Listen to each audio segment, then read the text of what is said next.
Welcome back to TYT Sports, everybody. That is Rick Strom. I'm Jason Rubin. Those watching on Facebook, hello and good morning. Howdy. And good afternoon to you on the East Coast. It is around 2:07 p.m. exactly your time. Those of you on East Coast time may have watched the primetime event that was LeBron James versus the New York Knicks. And it was really, really fun. For Knicks fans, it was really fun for 3 quarters. For anybody else watching NBA, it got even more fun in the 4th quarter. Agreed. And was there some pettiness? So before this game, fucking petty, man. Oh, there was so petty, man. At least you got petty.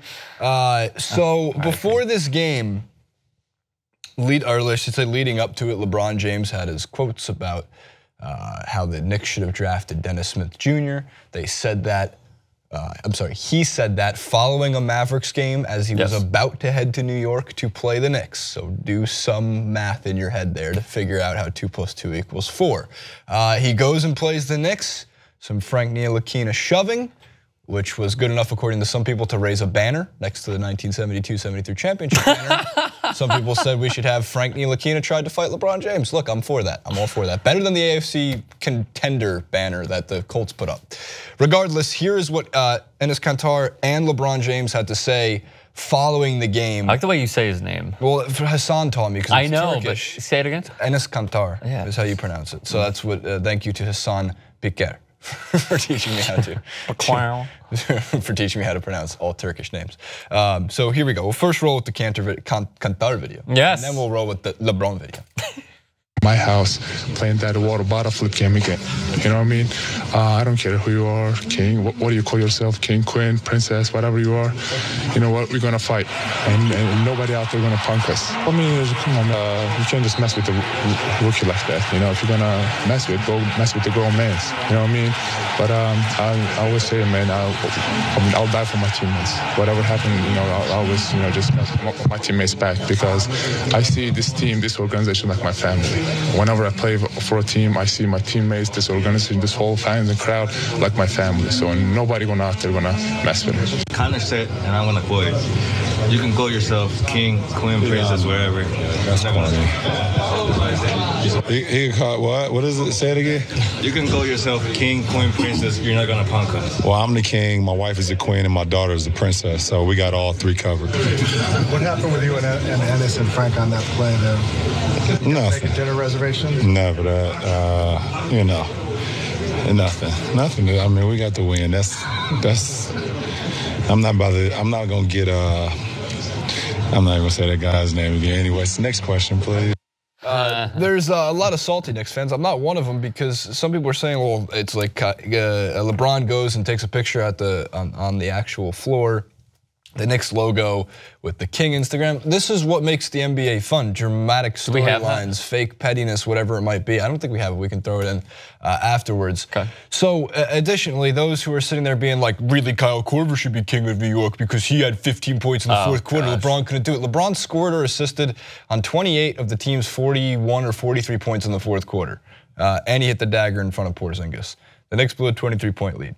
There's a lot to be hopeful for in the New York Knicks. Going forward, there's a very bright future.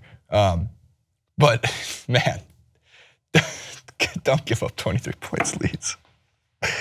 Are you surprised? No, of course not. In the words of Alec Baldwin, are you surprised? No, you surprised. Not at all. Frank Ntilikina looked really good. That was probably his best game that he's played up until this point, and not on the scoring end. He had 5 steals in the first half, 6 overall in the game, which is the most since I think Bernard King. Nope. Yes. The most since Mark Jackson as a rookie. As a rookie to do it.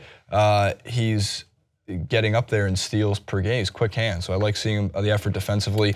And of course, in the fighting aspect of it, yeah, man, that's what makes them. The Knicks didn't have this for about 10 to 15 straight years. Is they would play and they would get pushed around and they would get bullied, and there was nobody that would really stand up and fight or want to fight. So there's a part of like Kanter and how he is talking shit to LeBron, good, as you should. Right. And Frank trying to fight, sure, and he's getting the way, absolutely. And Tim Hardaway jabbing and all these guys, like that's what you want to see out of Knicks basketball. You don't want them to be passive and be like, well, the King's here, let's bow to the King, and then maybe he'll come and grace us with his presence in next offseason. No, fuck that. If you're a Knicks fan, and not an objective one like I consider myself to be, then you're yelling at LeBron James and he's a flopper and he's a pussy and all these things. But, you know, sitting here and objectively talking about the game, yeah, man, that's what LeBron's going to do to you. Would you say that to LeBron if you were on the floor with him? If I was just a fan? Of course. Absolutely. No. If I'm on the floor with him? No, yeah, on the floor. Like playing against him? Yeah. As a player? Yeah. You wouldn't? No, I'm asking if you would. 110%. You wouldn't? Nah. You wouldn't talk trash? Talking trash is as much a part of basketball as anything else. Your hero, Michael Jordan, did it better than anybody else. I've told you before, if I get courtside seats to games. No. I know that. No. But you said if you're playing against them. Jason. Agreed. Okay. And I'm saying there's a similarity here. Okay. What was my idea? Your idea was to compliment them. Overtly compliment. Overtly compliment them. Yeah, You look really nice today, LeBron. Your hair is looking great, TJ McConnell. And then he'd look over and be like, oh man, thanks so much. Your beard is immaculate tonight, Mr. James. Only if I wouldn't compliment him. I think you should only compliment them with professional naming. So Mr. James, Mr. McConnell. Right. Just only. That's fine. Yeah, that's cool. Quick correction, he assisted or scored on 30 of the 43 in the fourth quarter. So more of them. But still, it was. And he rebounded on 5 of them too. Am I surprised that the Knicks blew a 20-point lead to LeBron and the Cavs when I texted Jason when this happened? To LeBron. In the first quarter, when this happened, and Ntilikina. Now look, LeBron, I watched it a few times. He impeded Ntilikina's way to inbounding the basketball. But right then and there, I'm cool with Ntilikina standing up to him, but what did I text you in the first quarter when that happened? I guess, hold on. Knicks waking up the beast in the Bron. What? Knicks waking up the beast in Bron. Correct. Yes. And then what did he do? I said piss LeBron is the best LeBron. And then what did he do?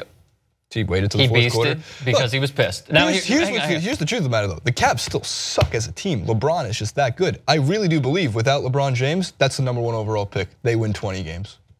Dwyane Wade cannot play basketball, man. No, but he can secure an offensive rebound when the Cleveland Cavaliers needed the most. Absolutely. Don't get me wrong, but look, Dwyane Wade is the 4th or 5th greatest shooting guard to ever play the game of basketball. I mean this in no disrespect. That man's knees have fallen off a cliff. Yeah. Off a cliff, and and now he's playing 20 minutes per game.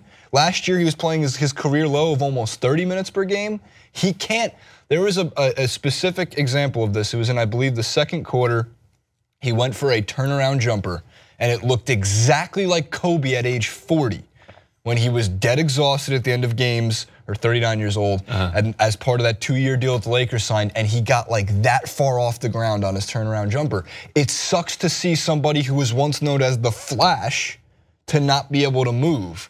But Dwyane Wade and Jeff Green, like the age of this roster is a massive problem. Without LeBron, that team gets blown out by so many teams. You know, his new nickname is now the Freeze. Without LeBron, the Freeze, Frozone. Without LeBron, great musical. Without LeBron, that team gets blown out by the Knicks by 33, 43, 53 points. They get blown out by everybody. They get blown out by everybody. And I know that we did this clip last week, and everyone was like, "Oh, this is fucking blow hard for LeBron." No, I'm just respecting the greatness that we're seeing right now.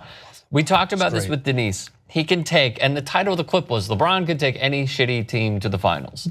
This is a shitty basketball team with a good shooter in Kyle Korver and an older roster and an injured Tristan Thompson and an okay Iman Shumpert. He will take them. He's getting his own reality show. He will take them to the finals once again, because I don't think, unless the Celtics push them, and it seems like you're coming around a little bit on the Celtics, because going into the season, or the first few games into the season, you were like, no way the Celtics dethrone LeBron. But another topic for another day. I said 7 games. I said that it's 6 or 7 game series that the Celtics couldn't. They still couldn't do it. And I believe playoff LeBron could do it himself. All I'm gonna say is, do it himself. I'm not surprised that the Knicks blew a lead. They overachieved in the first half. Enes Kanter did not play in the final 3+ minutes of the fourth quarter, when actually he's been improving his rebounding.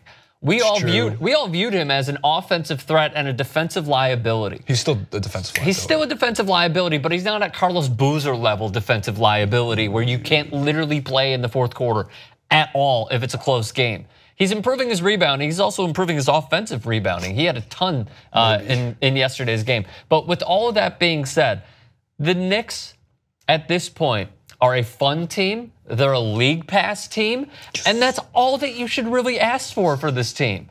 I've waited so long. Zinger and Kanter and Ntilikina, and now you're gonna have Courtney Lee for whatever his contract is. Hope he can potentially get moved at the deadline if they want to get something in return. That's totally cool. Don't view them as a team that's even going to be better than the Cleveland Cavaliers, even if the Cavs are struggling right now. No, because the Knicks are a young team, they're a developing team. I think that they are overachieving thus far with the entertainment value that they are giving. They could potentially fall off the second half of the season, and it still wouldn't surprise me. So in the words of, was it Dennis Green, Arizona Cardinals coach? They are who they thought they were? We are who they thought they were. I think they're overachieving, and they're just going to be a league pass team the rest of the way. My hope was 35 wins this season, and truthfully 35 wins in the East. Could be the playoffs. If they get to 500, that's remarkable. LeBron is 18-7 at the Garden. Would you like to guess his average between points, rebounds, assists, and field goal percentage? Easy. He's probably averaging 29.4 points, 28, 10.4 assists, and 10.9 rebounds. 7. 7 and 7? 28, 7 and 7 if you're rounding up or down. Here's the thing, the Knicks have been trash. 50% field goal percentage, by the way, is the last one. Yeah, he likes playing at the Garden. A lot of players like playing at the Garden. And I think Frank Ntilikina put it out there yesterday. I could be wrong. Somebody on Twitter was saying, who wouldn't want to love playing at the Garden? You come, put up your best games, you put up career numbers. Kyrie's career high was set in 2012. He beat it multiple times at this point. When he had the mask on, he scored 41 points in the Garden. Why wouldn't you want to do that? You come to the Garden, there's a bunch of fans who hate you, so you get to shut them all up, and then you get to go out to the New York City clubs and New York City restaurants, and then you go home. That's a hell of a business trip, man. With the king, queen, and princess. Okay, queen and princess. Yeah. Arthur memes really quick. So Isaiah, we're doing this. I love this. Isaiah Thomas, mood. Dwyane Wade. Hold on. Mood. Next. Do the next one. Mood. And then lastly, wait, NBA on TNT. It's not lastly though. So good. Because lastly, the best Arthur meme is the fact that we have Arthur Aguirre, editor, producer for TYT. Oh man, it's funny because his name is Arthur. His name is also Arthur. Yeah. Free Instagram plug. This is like. Looks exactly like him. Every day when you're walking down the street, everybody that you meet has an original point of view, and I say, hey. What a wonderful kind of day. If we could learn to work and play and get along with each other, you gotta listen to your heart, listen to the beat, listen to the rhythm of the street. Open up your eyes, get together and make things better by working together. Yeah. How does it only have 129 likes? Shame on everyone for watching this clip and not going and liking Arthur's Arthur post. Oh yeah. There's also another one, scroll down 2 lines and they'll see, you remember Arthur? This is what he looks like now. It's like a mugshot of Arthur, of our Arthur, like mugshot-esque of our Arthur.